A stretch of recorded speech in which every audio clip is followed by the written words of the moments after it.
family, it is February 2022, and I am back with you for another Facebook Live. And this time I have one of our site supervisors, Steffi, who is joining me to share a little bit about her experience at launch, as well as just join me. I always love having guests here. It's so much fun. So thank you, Steffi, for being here with me today. Thank you for inviting me. I'm honored. Appreciate having you. Well, a little bit, I always like to start off with a little bit of what's on my mind. And so what's on my mind is we did kick off the month of February with Lunar New Year. My understanding, different cultures call, there's Chinese New Year. There's, so depending on which Asian culture you are associated with, and it's claimed and named, which I love.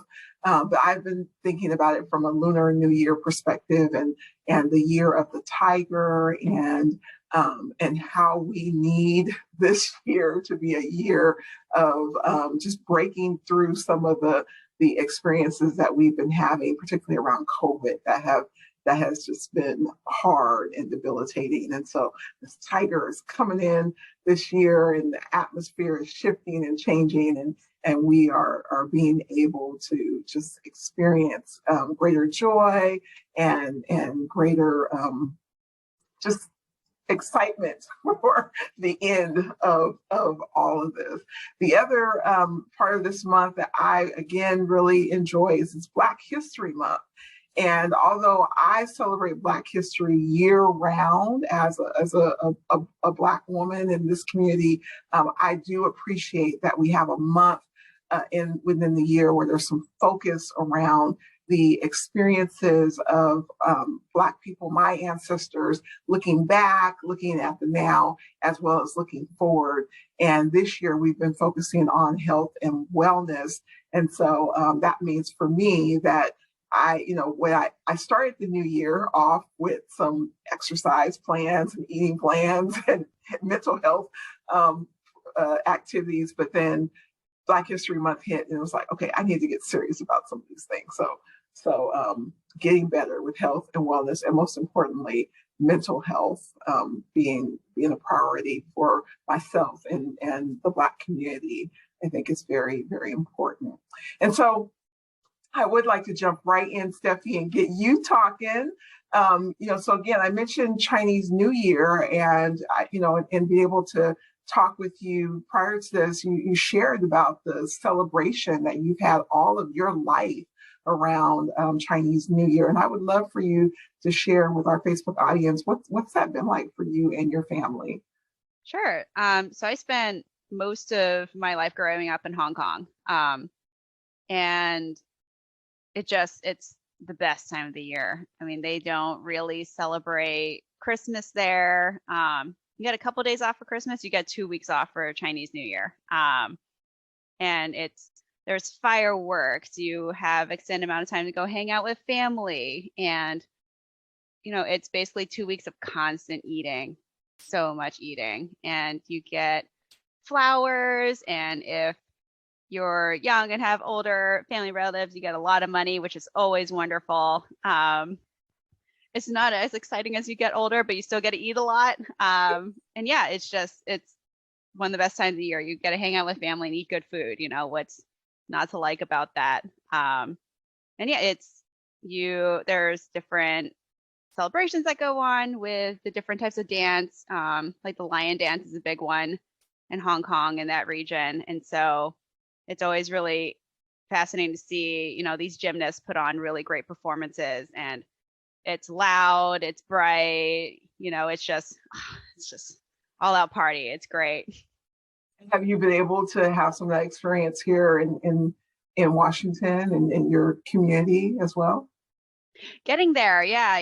Luckily, knock on wood, since moving here in September, we have friends who we've been able to celebrate with, which is really nice. Definitely a much smaller scale than being able to do it with family, but it's really nice to be able to celebrate with other people, and I will use any and all excuses to eat good food. I love that. That happens in my community too around Black History Month. It's just all year long. I love that we have a month, but all year long, this just celebrating each other and having joy and anything we can do around good food is the best. I think Mardi Gras is coming up soon too. That's another opportunity for some good food. So anything we can do around good food. Yes, food's great. Big fan. Yeah. Well, you mentioned that you came to Washington in September and you joined Launch in October and working at our Beacon Hill site. And so would you share a little bit about your experience so far there? Yeah, it's been phenomenal. I think that it's been really great that from the get-go, everyone at Launch has been really, really welcoming. And Brent, the regional director for this region, huge fan. He's a phenomenal leader, and really took the time to coach me and things like that. And yeah, and this team has been, truly incredible. I can't take any credit for how well programming's going here. There are teachers who love teaching and love being with the kids, which I have not seen necessarily everywhere I've worked. It's clear that these teachers want to give these kids a great experience and care about program quality. And so they're really making sure to create activities that are exciting to children while also ensuring that they're meeting and learning essential skills that they're going to need to be successful in their academic career, which I think is amazing. And we see that the kids really enjoy being here, the families enjoy being here, and what's more is that the staff really enjoys being here.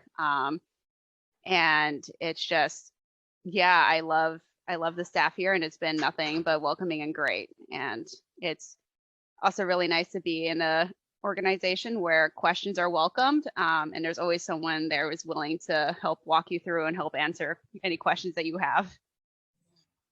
You have at least one staff person who's been at Launch for like over 10 years. Miss Florence has been. Miss Florence. Just a long time. Yeah. And that's something exciting too, is that it's also rare to see programs where staff have their own family members go to the program, which I think also says a lot about the program, where it's clear that there's almost like a family generational thing going on, which is amazing. And I think that tells you so much more about a program, that the staff actually want their family members to go and experience it as well. Well, and in the beauty of Beacon Hill, it's one of the most diverse schools, elementary schools, and in the school district, but then also really centers the learning and the experiences of students around culture. And so the kids just get so much rich learning about different cultures and communities and celebrations and so forth. And so I just know when I hear staff talk about that school and our programs there, that you're really just kind of drawn in to the community there as well. Yeah, and I think the program, the different program language, I can't think of better words, but the fact that you can pick what language you want to learn here as well. So it's either in the morning or afternoon where they have it in a different language is also incredible too, where the kids will come to programs speaking Spanish or speaking Mandarin with their peers and things like that. And that's incredible. It's great that that's an option, and that it's clear that a lot of the parents are embracing that and want it for their kids, which I wish that was something that was embraced more growing up when I was a kid. Yeah, I hear you. So tell me a little bit about your hopes for the kids and the family in your programs as we go through another year of the pandemic, looking for it to be an endemic, but what are your hopes? I know you have kids that are going to go on a field trip for the first time on Friday. We haven't had field trips in almost 2 years now, and there's some kids going to the Kraken practice arena, and we're looking forward to more experiences like that. What are your hopes? My hope is that at least we can find some new normal throughout all of this. I mean, we the kids are super excited about this field trip. The staff are so excited about this field trip, and the fact that it almost feels normal to be going back on field trips is incredible. And, you know, I hope that we get to continue building strong relationships with parents and with families moving forward. And, you know, I hope that one day we can reach a point where parents can come back into the building and that we can have more family engagement events that are in person and not over technology. Yeah, I think that's just something I really miss, just having parents in the building. And, you know, we tell them about all the cool things we're doing. And, you know, we are having double dutch going on and capoeira was going on, and would have been, you know, instead of showing parents pictures or videos, it would have been nice to actually have them physically in the building, you know, with these events. So hopefully one day, hopefully one day we get to have them. I keep looking forward to possibly by the fall, you know, that families will be able to come back in and have some of those experiences directly in person with their kids. But it sounds like you have some creative ways that you've been keeping them connected and engaged. Would you share a little bit more about that? Yeah, sure. So I send out emails to parents, especially with this double dutch group that are coming at a later time, you know, kind of letting them know like, hey, they're coming at a later time, you know, if you could pick up a little bit later, because of course it happens to be our prime pickup time. I've been trying to do a better job, and my staff has been trying hard to do a better job of recording any, like when kids are doing double dutch, recording some of the kids doing really cool stuff. Some of these kids took it like fish to water, and sending it to parents so that they can see for themselves what their children are doing, and, you know, instead of just telling them, actually showing them.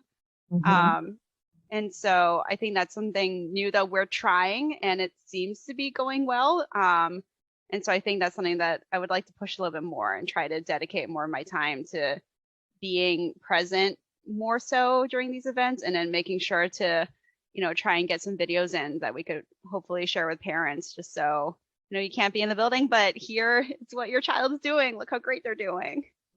Maybe we can go live. Yeah, maybe.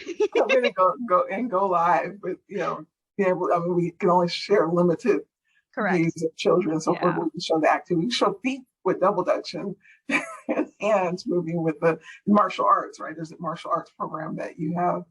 Oh yeah. Yeah, with capoeira. Sadly, it just finished, but it was amazing. Yes. Yeah. Wow. And for the double dutch, is it all ages that are participating in that? So for right now, it's our school age. So it's our it's our kindergarten through fifth graders who are doing that one. Okay. Wow. And they're really loving it. I'm hoping to get over there and see.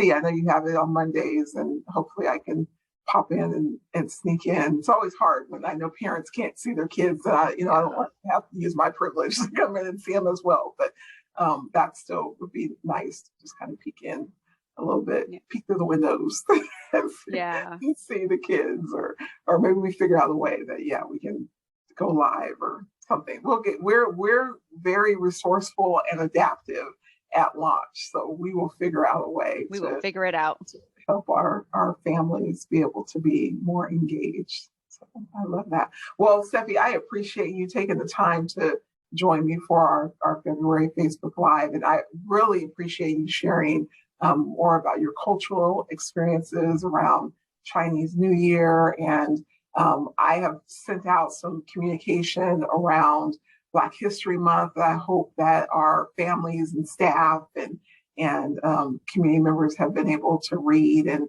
there's activities going on in community around both. And so hopefully more people are engaging and learning more about the diverse cultural experiences that we have in our world, and continue to grow and develop in that way. So thank you, and appreciate you, and I look forward to being back here next month with possibly someone else, but hopefully being back here with you in the near future. Thank you so much for having me. This is great. All right. Bye-bye. Bye.